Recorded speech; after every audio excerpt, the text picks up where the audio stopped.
So there's something that I realize that we love to do in sports media, radio, television, tweets, IG posts, Snapface, TikTok, whatever you want to call it.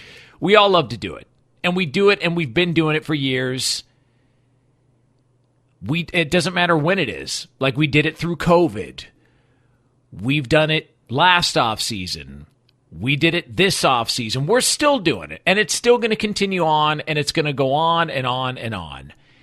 And it's the debate about which quarterbacks, starting quarterbacks with credentials and accomplishments, about which ones deserve to be paid and which ones don't. And the discussion goes on and on. And listen, it's fine. But there is a reality to it. And the reality to it is these teams know how good these quarterbacks are, and generally speaking, they get paid. That's usually how this goes. Brian Gutekunst, the GM for the Green Bay Packers, he just signed his quarterback to a big-time extension. Jordan Love's going to be there another 4 years. And the Packers GM spoke about, some of the challenges, but how he'd rather have this problem than some others. Whenever you have these big contracts, there's some challenges that we've dealt with that pretty much, for the past, I don't know however many years. So that's part of it, but I would rather be dealing with this challenge than some others. So, that'll be part of it. And it'll be important that we continue to draft well and make good decisions along the way. But, having that position stable and a guy who we know can perform at a high level, I'll take that every day. Translation, I'd rather have a guy and overpay than not have one at all.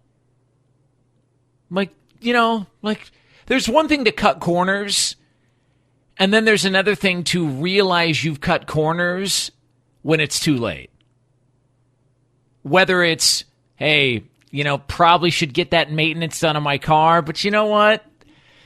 That's $60 to get an oil change. I mean, that'll get me like 2 30-packs this weekend, so I'm going to go ahead and get that taken care of. And all of a sudden, the Monday on your way to work, it overheats and you're on the side of the highway. Oops. Probably should have gotten the oil change. Realized it a bit too late. Like Brian Gutekunst, much like all these teams in the NFL that have got quarterbacks, the Dolphins with Tua Tagovailoa, they all know, we got to pay him. Because they're credentialed, they've got accomplishments, they're good enough, we should pay them. You can try and cut corners. You can try and go down the road of what Washington did years ago with Kirk Cousins. Nah, we'll just franchise him. Nah, we'll just franchise him again. We'll kick the can down the road. And how many years later has Kirk Cousins put up good numbers, and how many years later have the Washington Commanders been trying to find a starting quarterback? It's been going on a long time. They had one. They played games. That was the result. So all these teams know. Yet we have these discussions and these debates and these conversations. And listen, I'm happy for him. As I mentioned, Dak Prescott's contract got us through COVID. People were arguing against Tua Tagovailoa. Why would the Dolphins pay him? You can't win a Super Bowl with him. What has Jordan Love done? He's only won 9 games as a starter in the NFL. Okay, fine. But these teams know, hey, we'd rather have a guy than not have one. Yet the conversation's going to continue. It's going to continue with Dak Prescott throughout the course of training camp and probably into this year. It's going to continue with Brock Purdy next year. These discussions are going to happen over and over and over again. And if you think about it, it's kind of a waste of time because the end result's always 99% of the time going to be the end result. It's like wrapping gifts. I kind of had this epiphany while wrapping a gift for my son for Christmas. Now, what Santa does with his gifts that he gives to my son, I have no idea. They're just there under the tree Christmas morning. It is what it is. But I'm wrapping this gift for him for Christmas, and I'm like, this is the biggest waste of time in my life. Do you want to know why? Because he doesn't care about the gift wrap. He doesn't care that it looks good. He doesn't care that there's a piece of tape that's the same length of tape on the other side that it is on this side. He doesn't care what the bow looks like. He does not care. And half the time, the bows don't even stick to the wrapping paper because you get them at the Dollar Tree. And the adhesive is basically like melted ice cream. Doesn't matter. All he cares about is what's inside. But we get caught up in the gift wrap as opposed to the gift. The gift wrap is the discussion back and forth. Does this guy deserve this? And the teams are like, no. What's underneath there? Oh, is he good enough? Can we win games with him? Have we won games with him? Do we think we're going to continue to win games with him? Is he got credentials? Yeah, we're good. We're not going to take any chances. The end result was always going to be the end result. Jordan Love, Tua, Dak, Brock Purdy next year. All these guys end up getting paid. It's the way this thing works. Jonas Knox here, Fox Sports Radio. Now, I do want to also, at the same time, while I'm pointing a finger at you, I want to point a thumb back at me. Okay? So let me point it at you, and then let me point the thumb back at me. We've all got problems. Like legitimate, realistic, real-life problems. We are addicts. Now, if you know anybody that's an addict or dealing with addiction in their life, it is really troubling. Like, it is a real issue. And it's nothing to make light of. We also fall in line with that. Now, if you happen to be somebody who's, you got a little bit of a liking that's maybe too much of a liking for the liver lube, and right now you're sitting in a parking lot somewhere outside the in-laws, and you're ripping a big gulp that everyone thinks is Diet Pepsi, but really it's like half a bottle of Evan Williams and some Dr. Pepper you found in a gutter somewhere. Listen, I'm not judging. This isn't really about that. You figure that out on your own. But here's what we're addicted to. We're addicted to football. Now, I would go as far to say as it's a problem, except I don't really think it is.